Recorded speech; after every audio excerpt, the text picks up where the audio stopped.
सम्राटों के सम्राट सम्राट अशोक को कौन नहीं जानता। सम्राट अशोक का नाम इतिहास में उनके शासन काल से चला आ रहा है और आगे भी लिया जाएगा। सम्राट अशोक एक शूरवीर और ताकतवर राजा थे जिन्होंने भारतीय इतिहास में अपनी छाप छोड़ी है। आइए जानते हैं सम्राट अशोक ने अपने सौतेले बड़े भाई सुशीम को क्यों दी दर्दनाक मौत। आइए जानते हैं यह सच्ची कहानी इस वीडियो द्वारा, इसलिए यह वीडियो अंत तक देखना ना भूले। सम्राट बिंदुसार मौर्य के पहले पुत्र का नाम राजकुमार सुशीम था। सुशीम प्राचीन भारत के मौर्य साम्राज्य के युवराज और दूसरे मौर्य सम्राट बिंदुसार के सबसे बड़े पुत्र और उत्तराधिकारी थे। यही नहीं, बल्कि सुशीम की मां भी एक राजकुमारी थी, जबकि अशोक की मां सुभद्रांगी यानी रानी धर्मा एक सामान्य ब्राह्मण महिला थी। राजकुमार सुशीम का जन्म 305 ईसा पूर्व में मगध राज्य में हुआ था। सुशीम का जन्म बिंदुसार और उनकी प्रमुख रानी चारुमित्रा से हुआ था। उनके कई छोटे सौतेले भाई बहन थे, जिनमें अशोक भी शामिल था, जो बिंदुसार की दूसरी पत्नी सुभद्रांगी से पैदा हुआ था। राजकुमार सुशीम अच्छी तरह से शिक्षित थे और युद्ध और शासन कला में प्रशिक्षित भी। वह एक कुशल धनुर्धर और घुड़सवार भी था। सुशीम को महल के सारे ऐशो आराम का लाभ मिल रहा था। क्यों ना हो, सुशीम महाराज बिंदुसार के प्रिय पुत्र जो थे, जिन पर बिंदुसार आंख बंद कर विश्वास करते थे। राजनैतिक उद्देश्य के कारण महाराज बिंदुसार ने राजकुमार सुशीम को तक्षशिला नामक प्रांत का वायसराय बनाया, जबकि राजकुमार अशोक को उज्जैन प्रांत की जिम्मेदारी सौंपी गई। तक्षशिला में लोग मंत्रियों और सुशीम के बुरे व्यवहार से तंग आ गए। सुशीम को मंत्रियों ने पसंद नहीं किया। दिलचस्प बात यह है कि मौर्य काल के दौरान मंत्रियों ने प्रशासन में महत्वपूर्ण भूमिका निभाई थी। वहां विद्रोह भड़क उठा। सुशीम कभी भी विद्रोह को नियंत्रित करने की स्थिति में नहीं था। जब अशोक वहां गए तो विद्रोहियों ने निष्क्रिय रूप से उनके सामने आत्मसमर्पण कर दिया और यह कहते हुए उनसे क्षमा की प्रार्थना की कि वे कभी भी सम्राट बिंदुसार या शाही परिवार के लोगों के खिलाफ नहीं थे, बल्कि केवल मंत्रियों के दृष्टिकोण से परेशान थे। हालांकि राजकुमार अशोक ही सेना और लोगों के बीच एक लोकप्रिय व्यक्ति थे। उन्हें बिंदुसार के मुख्यमंत्री राधागुप्त का भी समर्थन प्राप्त था। राजकुमार अशोक ने अपनी अच्छाइयों से उनके दिलों पर कब्जा कर लिया और दुष्ट मंत्रियों को दंडित करके और उन्हें हटाकर पूरे परिदृश्य को ठीक कर दिया। इस घटना ने अशोक की छवि को और अधिक निखारा। बिंदुसार बीमार पड़ गए और चाहते थे कि सुशीम राजगद्दी संभाले। उस दौरान सुशीम सम्राट अशोक के जीवन को समाप्त करना चाहता था, क्योंकि उसे उसकी उपस्थिति अपनी सर्वोच्चता के लिए खतरा लगती थी।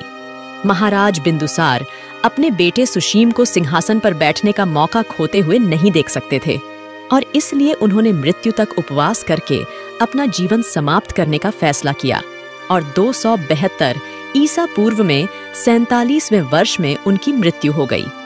महाराज बिंदुसार की मृत्यु के बाद सुसीमा और अशोक के बीच उत्तराधिकार का संघर्ष छिड़ गया। अशोक सुसीमा की सेना को हराने और अपने लिए सिंहासन का दावा करने में सक्षम था। दूसरी संभावना यूनानी लेखकों के अनुसार है, क्योंकि अशोक को उस समय के लगभग सभी प्रशासन का समर्थन प्राप्त था, लेकिन बिंदुसार सुशीम को अगला राजा बनाना चाहते थे। बिंदुसार की मृत्यु के बाद दोनों के बीच गृहयुद्ध हुआ, जो लगभग 3 वर्षों तक बिना किसी परिणाम के चला। लेकिन मगध को उस समय एक राजा की आवश्यकता थी, इसलिए सेना प्रमुख के साथ कुछ प्रशासन शक्तियों ने एक योजना बनाई।